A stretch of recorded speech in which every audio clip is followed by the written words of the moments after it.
Hello and welcome all to commerce academy. मैं हूं तुलसी विभार और आज हम लोग इनकम टैक्स की अगली क्लास देखने वाले हैं, क्लास नंबर 4। और आज इस क्लास में मैं आप लोगों को बताने वाला हूं अगला क्वेश्चन नंबर 7 से। पिछली क्लास में हमने 6th क्वेश्चन तक के एक्सप्लेनेशन देख लिए थे और उसका सॉल्यूशन भी देख लिया था। अब बात करते हैं कि 7 क्वेश्चन। तो 7 क्वेश्चन में हमें करना क्या है, इसको समझते हैं और सॉल्व करेंगे। सबसे पहले बोला गया है कि doctor Shri Krishna Sharma is a professor of N autonomous university. ठीक है, श्री कृष्ण शर्मा है, एक प्रोफेसर है ऑटोनॉमस यूनिवर्सिटी में इन बेंगलोर। ठीक है, बात करते हैं आगे। जहाँ की पॉपुलेशन है 25 लाख, अबो 25 लाख मतलब 25 लाख से ज़्यादा। The following are the particular of his salary income. उसको सैलरी इनकम मिल गई। सबसे पहला बेसिक सैलरी, ये तो फुल्ली टैक्सेबल हो जाएगा। डियरनेस अलाउंस मिल रहा है, डियरनेस अलाउंस भी फुल्ली टैक्सेबल हो जाता है। बट ये क्या है, not forming part of salary. ये फॉर्मिंग पार्ट नहीं है, रिटायरमेंट बेनिफिट के लिए नहीं है।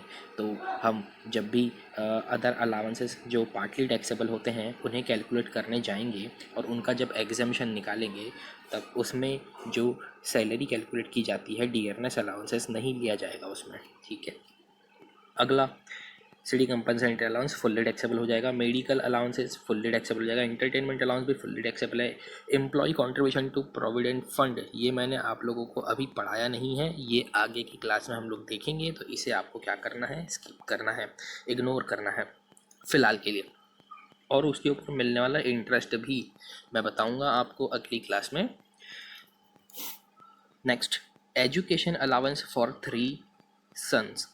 भाई उसको एजुकेशन अलाउंस मिल रहा है 3 बच्चों के लिए। 3 बच्चों का एजुकेशन अलाउंस कितने रुपए मिल रहे हैं, 7,000 रुपये मिल रहे हैं।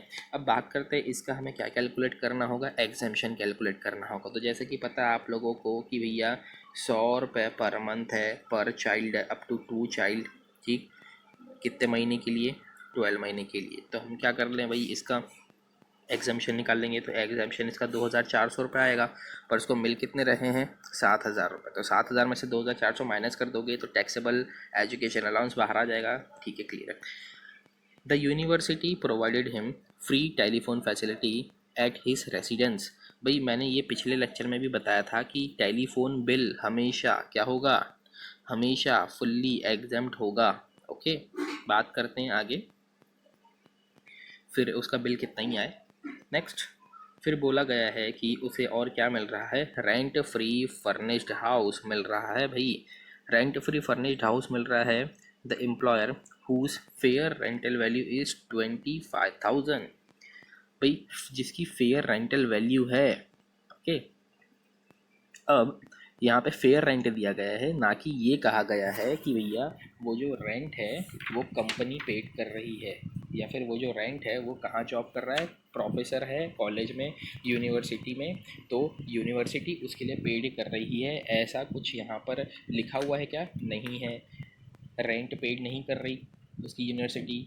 इसका मतलब क्या है, इसका मतलब ये है कि भैया जो उसको घर दिया जा रहा है, जो उसको अकोमोडेशन दिया जा रहा है, वो ओन्ड करती है university. University owned by employer है। तो मैंने आप लोगों को बताया था 3 कंडीशन कि जब ओन्ड बाय एम्प्लॉयर होता है तो क्या करना होता है, हमको पॉपुलेशन देखना होता है। और अच्छी बात यह है कि यहाँ पर पॉपुलेशन भी दी गई है, पॉपुलेशन अबाउट 25 लैक्स। ठीक है, तो हमने ये चीज़ देख ली थी कि 3 तरीके से टैक्सेबल होगा। पहला, अगर पॉपुलेशन 25 लाख के ऊपर है तो 15% ऑफ सैलरी टैक्सेबल होगा, हमने देखा था। दूसरा, अगर पॉपुलेशन 10 से 25 लाख के बीच में है तो 10% ऑफ सैलरी टैक्सेबल होगा। और पॉपुलेशन अगर 10 लाख से अंदर है ना, तो 7.5% ऑफ सैलरी इज़ टैक्सेबल, है ना। अब सैलरी निकालने के लिए हमको क्या करना पड़ेगा, यहाँ पे सबसे पहले हम देखेंगे यहाँ पे 25 लाख से ऊपर है तो कौन सा क्राइटेरिया आ रहा है, 15% ऑफ सैलरी वाला क्राइटेरिया आ रहा है। अब सैलरी में क्या क्या लेंगे, सैलरी में लेंगे भैया बेसिक्स, और डीए फॉर्मिंग पार्ट वाला होना चाहिए, लेकिन ये डीए फॉर्मिंग पार्ट वाला नहीं है तो डीए नहीं लेंगे। सिटी कंपनसेंट्री अलाउंस लेके फुल्ली टैक्सेबल अलाउंसेस सारे लिए जाएंगे सैलरी में। एंटरटेनमेंट अलाउंसेस होगा, और कोई भी परकिसेट्स नहीं ली जाएगी। यहाँ पर अब बाकी सारी परकिसेट्स ही है, तो कोई भी परकिसेट्स नहीं लिया जाएगा। तो यहाँ पर हम कैलकुलेट कर लेंगे सैलरी। तो सैलरी आपको सबकी टोटल करनी होगी के, तो आ जाएगी सैलरी, फिर उसका 15% निकाल लोगे, 15% टैक्सेबल कर देना। अब साथ में उसको और क्या मिल रहा है, साथ में उसको मिल रहा है कि the cost of furniture is 35,000। अब भैया उस फर्नीचर उसको रेंट फ्री फर्निश्ड हाउस मिल रहा है। फर्निश्ड हाउस का मतलब होता है कि उसको हाउस तो मिल रहा है, साथ में उसको फर्नीचर भी दिया जा रहा है, और फर्नीचर की कॉस्ट कितनी है 35,000। तो हमने 15% वाला क्राइटेरिया लगाकर अभी अनफर्निश्ड हाउस की वैल्यू निकाले कि कितना टैक्सेबल होगा। उसमें हमें प्लस करना होगा ये जो 35,000 है ना, 35,000, इसका 10% है ना, कॉस्ट ऑफ फर्नीचर का 10% हम लोग प्लस कर देते हैं, तो आ जाता है फर्निश्ड अकोमोडेशन, है ना। यहाँ पर सबसे पहले अनफर्निश्ड अकोमोडेशन की वैल्यू निकाले, फिर उसमें प्लस करेंगे 10% फर्निश्ड अकोमोडेशन की वैल्यू, कॉस्ट ऑफ फर्नीचर। तो हम यहाँ पर कॉस्ट ऑफ फर्नीचर लेंगे, ओके, ना कि उसकी कोई रिटन डाउन वैल्यू लेंगे। कॉस्ट ऑफ फर्नीचर ही लेनी है हमें हमेशा, क्योंकि देखिए यहाँ पर उसकी रिटन डाउन वैल्यू भी दी गई है 24,000। तो हमें 24,000 नहीं लेना है, हमें लेना है केवल कॉस्ट प्राइस। बात करते हैं आगे कि अब जिसको घर दिया जा रहा है, फर्निश्ड अकोमोडेशन दिया जा रहा है, टोटल टैक्सेबल RFA निकालने के बाद, total taxable rent free accommodation निकालने के बाद यहाँ पर क्या करना है, बोला गया है कि उसको कंसेशनल रेंट पे पर दिया जा रहा है ना। अब जितना भी आएगा उसमें से श्री कृष्ण 6,000 रुपये पेड कर रहा है खुद से। तो ये जो 6,000 रुपये होगा, हम उसकी टोटल रेंट फ्री अकोमोडेशन की वैल्यू में से माइनस कर देंगे, यानी कि ये जो अमाउंट है ना, ये अमाउंट रिकवर्ड फ्रॉम एम्प्लॉय है। तो हम क्या कर लेंगे, जितना भी रेंट फ्री अकोमोडेशन आएगा उसमें से 6,000 को माइनस करेंगे, और फिर taxable value of rent free accommodation बाहर निकाल लेंगे। फिर बोला गया अगला, club bill paid by employer, ये भी हो जाएगा फुल टैक्सेबल, एम्प्लॉयर पेड करके दे रहा है club bill. The university paid LIC premium, अरे भाई कंपनी उसकी LIC प्रीमियम भर के दे रही है, यूनिवर्सिटी पेड करके दे रही है, एम्प्लॉयर पेड करके दे रहा है, तो उसके बदले टैक्सेबल हो जाएगा पूरा।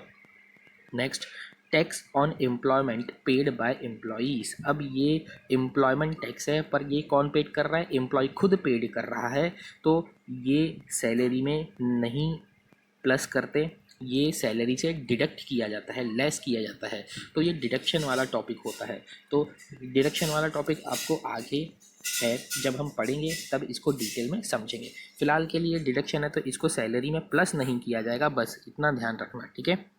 ये लेस किया जाता है, तो इसे फ़िलहाल कुछ नहीं करना है आपको। बढ़ते हैं आगे। Compute is total taxable income from the salary and tax liabilities for the assessment year 1920।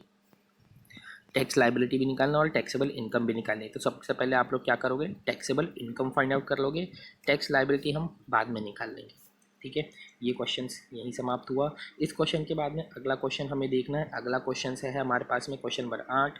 Question number 8 बोल रहा है कि mister Umesh Kumar accountant of N electricity company limited. भाई कोई इलेक्ट्रिक कंपनी में वो अकाउंटेंट है, और वो जॉब, और उसको नीचे दिए गए कुछ पर्टिकुलर्स इन्फॉर्मेशन दिए गए हैं, क्या क्या मिल रहा है उसको देख लेते हैं। In respect of his income for the previous year 31 मार्च 2020। अब देखना ये है कि उसको और क्या क्या मिल रहा है भाई। बेसिक पे मिल रहा है उसको 10 मंथ का 25,000 रुपये पर मंथ, यानी कि 2.5 लाख रुपये। लीव सैलरी फॉर जून और जुलाई,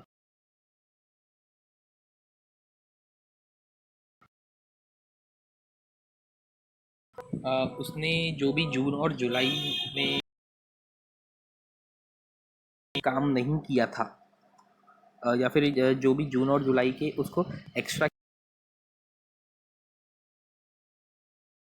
किया था, पर उसने छुट्टी लिया नहीं, वो उस दिन भी आया, तो उसे हम लोग कहते हैं लीव सैलरी।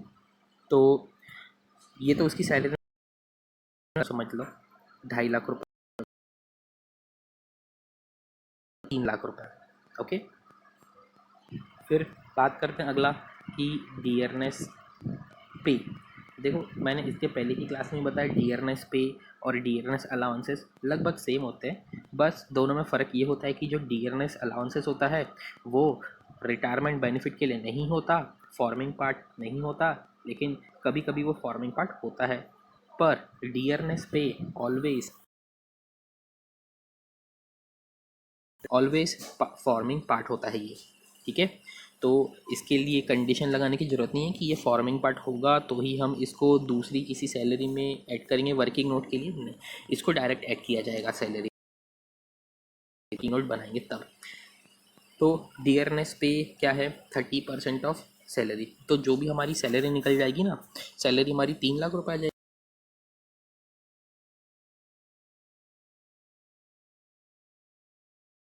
ये भी फुल्ली टैक्सेबल होता है। बात ही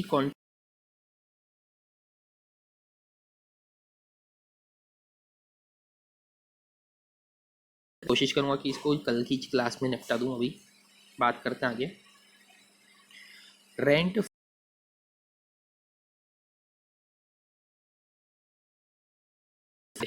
10 से अंदर है, मतलब सिंपल सी बात है ये, तो 10% वाले क्राइटेरिया में आ गए। फिर बात करते हैं आगे, the rent paid by the employer. अरे भाई पर रेंट पेड किया जा रहा है, रेंट कितना पेड किया जा रहा है, 3,000 रुपये पर मंथ रेंट पेड किया जा रहा है। इसका मतलब कि भाई ये नॉट ओन्ड बाय एम्प्लॉयर है। मतलब अब इसमें क्या करना पड़ेगा, टैक्सेबिलिटी निकालनी पड़ेगी। तो टैक्सेबिलिटी कैसे निकालेंगे, ये पर किसिट्स है, तो टैक्सेबिलिटी हम निकालेंगे या तो फिर 15 सैलरी होता है या तो फिर एक्चुअल रेंट पेड होता है। तो एक्चुअल रेंट पेड कितना है, 3,000 रुपये पर मंथ है, तो 3,000 इंटू 12 कर लो, उसका रेंट आ जाएगा।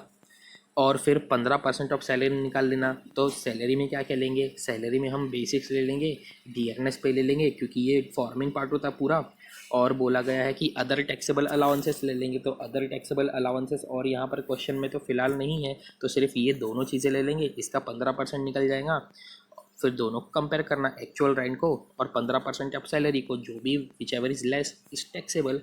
बात करते हैं ये नहीं करना अपने को। Next, he deposit 3,000 rupees to public provident fund.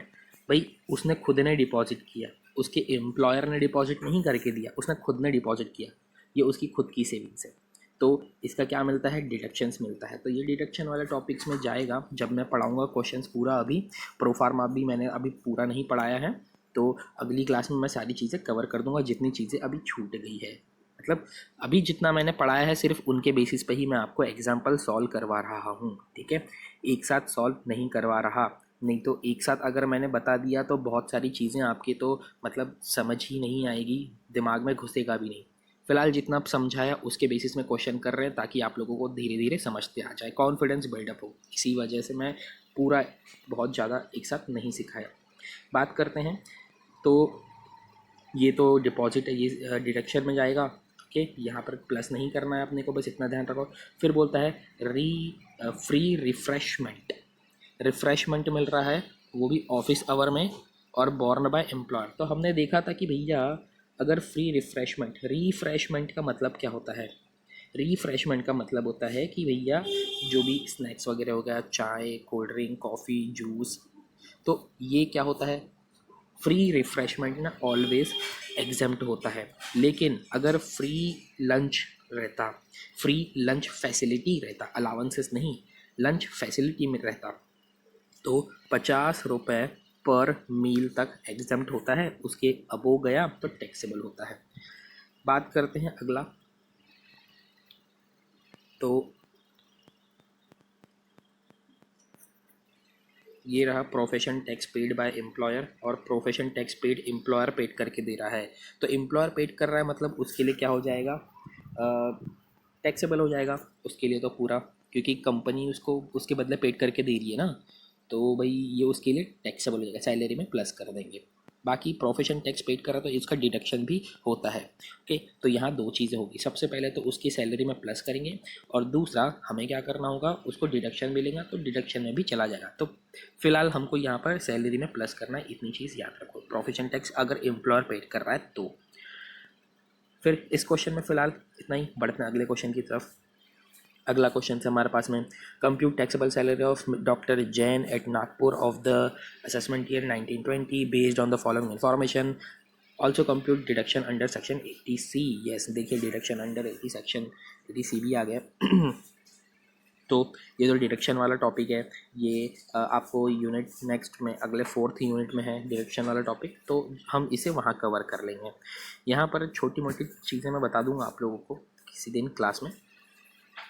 होगा क्या, अगला टॉपिक देखते पॉइंट, सैलरी मिल रहा है फुल्ली टैक्सेबल, अलाउंसेस मिल रहा है dearness fully taxable, entertainment fully taxable, bonus equal to 2 month जितना बेसिक पे है ना, वही 22,000 रुपये एक महीने का है, तो 22,000 इंटू 2 कर दो 2 महीने का, तो उसका बोनस आ जाएगा। ठीक है, बोनस कैलकुलेट कर लेंगे। फिर बोला गया है कमीशन मिल रहा है फुल्ली टैक्सेबल, फिर company provide him rent free furnished accommodation of the annual rent, भाई कंपनी उसको एनुअल रेंट पे पेड करके दे रही, मतलब ये नॉट ओन्ड बाय एम्प्लॉयर है, मतलब एक्चुअल रेंट या तो फिर 15% of salary which ever is less is taxable.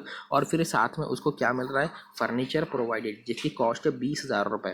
Okay, और रेफ्रिजरेटर भी मिल रहा है उसको, और एसी भी मिल रही है जिनकी कॉस्ट है 16,000 रुपये और 24,000 रुपये। तो क्या करना है उनको भाई, फर्नीचर, रेफ्रिजरेटर और एसी तीनों की कॉस्ट को कर दो प्लस, और इनका निकाल लो 10%, और उस रेंट फ्री अनफर्निश्ड अकोमोडेशन में प्लस कर दो, तो आ जाएगा टोटल फर्निश्ड टैक्सेबल अकोमोडेशन। आ गई बात समझ? कैसे कैलकुलेट करेंगे भाई, यहाँ पर सबसे पहले हमको करना क्या है, सबसे पहले हम लोग उसका एक्चुअल रेंट निकाल लेते हैं। एनुअल रेंट है 40,000 रुपये, निकल गया 40,000 रुपये। इसके साथ साथ और देखना अपने को कि 15% ऑफ सैलरी, तो सैलरी में क्या करेंगे भैया, बेसिक ले लेंगे, और डियरनेस अलाउंसेस फॉर्मिंग पार्ट, ये फॉर्मिंग पार्ट नहीं है तो नहीं लेंगे, डियरनेस पे होता तो पूरा ले लेंगे, इंटरटेनमेंट अलाउंसेस इंटरटेनमेंट अलाउंस पूरा लिया जाएगा, बोनस लिया जाएगा, कमीशन लिया जाएगा, सारे टैक्सेबल अलाउंसेस लिए जाएंगे। यहाँ पर देखिए नीचे और दिया गया है कि भाई आरपीएफ, ये तो नहीं करना है अभी फ़िलहाल आरपीएफ वाला, और एजुकेशन अलाउंस लेंगे टैक्सेबल वाला पोर्शन, लंच अलाउंसेस लेंगे, मेडिकल अलाउंसेस लेंगे। ठीक है, ये आरपीएफ वाला नहीं करना है अपने को। और purchase of books necessary for duty, भाई उसने बुक्स परचेस किया है ड्यूटी के लिए 1,000 रुपये, तो ये उसका पर्सनल एक्सपेंसेस में डाला जाएगा। मतलब अब अगर कंपनी उसको रीइम्बर्स करती, कंपनी उसे रीइम्बर्स करती, तो हम क्या करते, कुछ सोचते कि भैया इसको कंपनी की तरफ से पैसे मिल रहे हैं 1,000 रुपये, पर ये ऑफिस ड्यूटी है, तो फिर ऑफिस ड्यूटी के लिए जितने भी पैसे मिलते हैं हमेशा क्या होता है, एग्जम्प्ट होता है।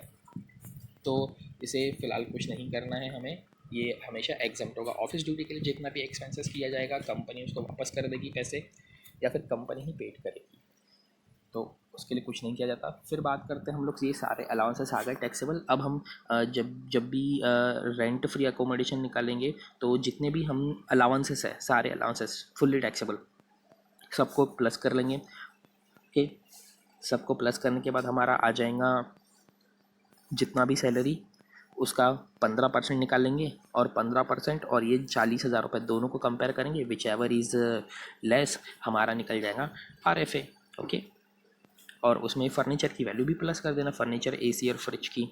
ठीक है, इस क्वेश्चन में इतना ही करना है आपको, और टैक्सेबल सैलरी निकालनी है। फिर इसके बाद में अगला क्वेश्चन है क्वेश्चन नंबर 10, तो वो क्वेश्चन हम लोग अगले लेक्चर में कवर करने वाले हैं। अभी फ़िलहाल के लिए इतना ही, मिलते हैं नेक्स्ट क्लास में। Tata, bye bye.